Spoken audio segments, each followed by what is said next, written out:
just arrived in Sweden last night, ready for Gotland Grand National. It's Tuesday, I'm going to go riding later on, but first, I've got to get a bike ready. I've got a Swedish friend, Lars Nielsen, who I met in Sea to Sky a few years back, and between me and him and Lisa, we've arranged that I can borrow his bike, because obviously it's such a long way from home and really difficult to get to Sweden with a vehicle. So, what do you need when you just come in and borrowing somebody's bike? In this bag, I've brought some mousses. So I'm familiar with my Me4 mousses that I get from Germany. Everything's easy with lubrication. Some handlebars. I'm really funny with my handlebars, and obviously it's got the throttle body on already, the twist bit. It's got my watch and hand guards ready for bark busting through the trees. Handlebars dropping in onto the clamps. With the clamps, I actually have run them a little bit lower, so they've machined down. You can actually buy KTM genuine ones as well, that I found out after I got them machined down. More forward, more head shake you could get, more back, you'll get more stability because you're leaning back and controlling the bike more through your feet. It's not a kiss on my cheek, it's a racing incident. Here it's going to be pretty muddy possibly this race, so these are going to go over the radiator covers, and they stop a load of the mud getting through deep into the radiator and drying, which then causes the bike to overheat. But here we've got the front forks, so nice and plush, set up by RSS.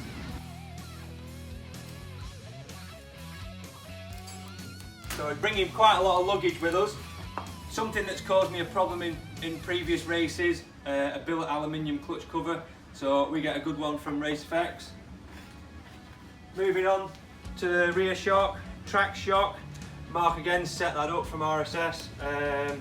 Yeah, like I say, it should be ready to bolt on. I've done some testing at home with it and I'm pretty happy with everything. One of the really good things about the PDS shock is that it's so simple to put in and out. So you've no linkage. Everything's done inside the shop.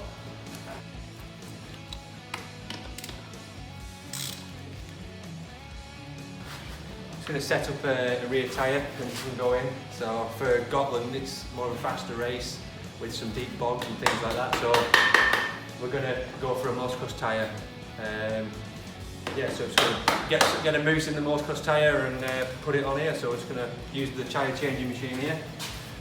So we're going to put 2 rim locks in this wheel, but while it's off, I'm going to put an old valve in out of an inner tube just to stop bits of water going in, etc. like that. So you might see a valve that looks like an inner tube, but it's not. So now we're just going to drill another rim lock in over here, opposite it, and then we'll fit the tyre. So the bike's all prepped now, all the bits and bobs that I like, everything should be adjusted just about where I like it. So we're just off now testing it. And yeah, we're going to a bit of a motocross track.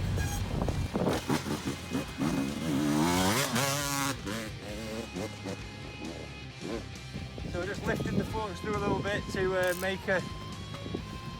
make the bike handle a bit better in the slower turns.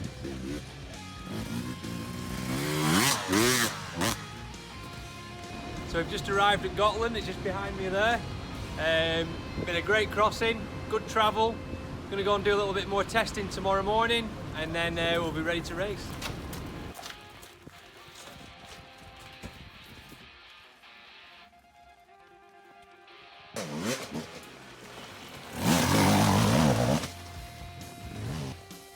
So this is it. This is the limestone on Gotland that's absolutely like ice.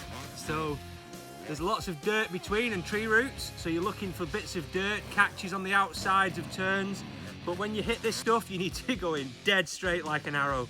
So this is the famous stuff at Gotland, the slippy limestone called kalk in Swedish. So we've just finished the training at the private track that my Swedish friend has found for us on Gotland. We've gone for a slightly harder mousse as well because it was wobbling a little bit too much for the higher speed sections. Gentlemen, start your engine!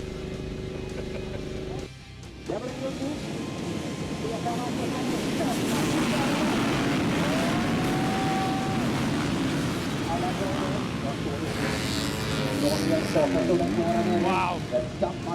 Yeah, ready? Just watch the first the start of the guys today. So we're racing tomorrow, and yeah, 30 seconds the green light comes on, and then it's go. Go, go, go. There's actually still people trying to get around the first turn now. So, yeah, it's going to be hectic, and the straight's really long, so it's going to be really high speed into the forest corner.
It was just the wind and the rain. Oh my days! I couldn't feel my hands from the start, my fingers, and just so relentless. The stones, bang bang all the time. Oh, I'm not sure, but I think I'm fourth in the WESS riders today, so that's a good result. The Norwegians and the Swedish guys are hardcore. Wow, they give it to us today.